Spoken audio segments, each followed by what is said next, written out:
আসসালামু আলাইকুম এভরিওয়ান, কেমন আছেন সবাই? আশা করি ভালো আছেন। আপনাদের দোয়া আমিও ভালো আছি। কে কোথা থেকে আমার এই ব্লগটা দেখছেন একটু কমেন্ট করে জানাবেন প্লিজ। আসলে আমি আজকে আমার জীবনে কিছু কথা বলবো। কথাগুলো হচ্ছে আমি বিয়ের আগে কেমন ছিলাম আর বিয়ের পরে কেমন হয়েছি তাও আপনাদেরকে জানাবো।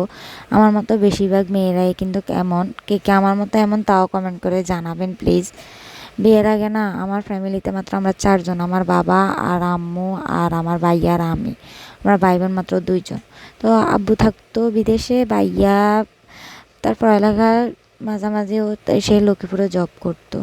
তো আমরা শুধু ছিলাম আমার আম্মু আর আর আমি। ভাইয়া আসতো মাঝে মধ্যে, আসতো কাজে ছুটি নিয়ে আসতো। তো আমার তেমন একটা বিয়ের আগে কাজ করতাম না, আম্মু সবগুলো করতো, শুধু আম্মুর সাথে হাতে হাতে টুকি টুকি কাজগুলা করে দিতাম, শুধু ঘর গোছানো এগুলো ছাড়া আর আমি কিছু জানতাম না। রান্না বান্না কীভাবে করে বা মানুষ কিভাবে সামলায় বা একটা সংসার কিভাবে সামলায় এটা কিন্তু আমি জানতাম না।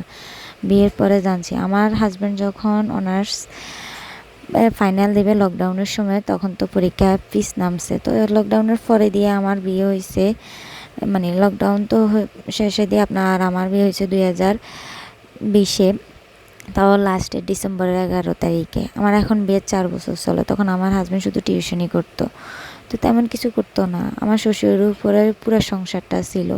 আমার শ্বশুরের ছেলেকে নিজে ইচ্ছাকৃতভাবে বিয়ে করাইছে। আমার শ্বশুরে চাইছেন নিজের ঘরে একটু ইয়ে হোক, কারণ আমার শ্বশুরের তো কোনো মেয়ে নাই। তো তারপরে যাই হোক আমরা দুই জাল হইলাম, আমি বড়, আমার মেজো জালও আছে। তো আমরা সবাই মিলে মিলেমিশেতে থাকতেছি, এবং কি আমার কাছে যৌথ ফ্যামিলি কেন জানি না ভালো লাগে। আমি তো যৌথ ফ্যামিলিতে বড় হই নাই, তবে এখন যৌথ ফ্যামিলিতে বিয়ে হওয়ার কারণে ভালো লাগে।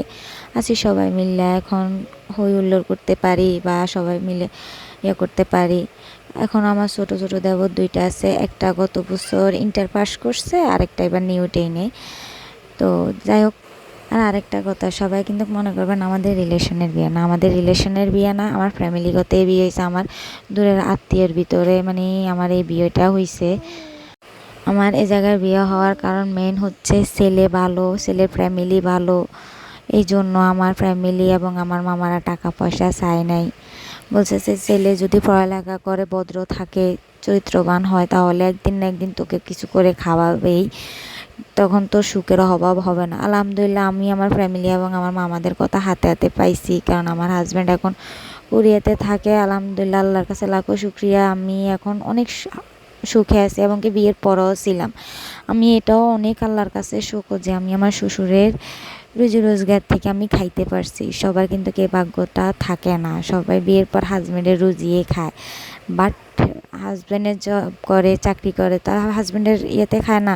বাট আমার অনেক আল্লাহর কাছে শুকর যে আমি শ্বশুরের রোজগারটা খাইতে পারছি, শ্বশুরের এটা খাইতে পারছি। আমার শ্বশুর আমাদেরকে অনেক আদর করে, অনেক আদর করে। একটা বাবা মা যখন একটা মেয়েকে বা একটা ছেলেকে, মানে নিজের সন্তানকে বকাঝকা করে, আগলে রাখে, ইয়ে করে, আমার শ্বশুরও তেমন ঠিক আমাদেরকে, আমাদের দুই জালকে এমনই রাখে। তো বলতে চাইছি যে আমি বিয়ের পর যেগুলো এখন জানি, হয়তো পুরোপুরি অ্যাডজাস্ট হই নাই, তবে করে নিছি।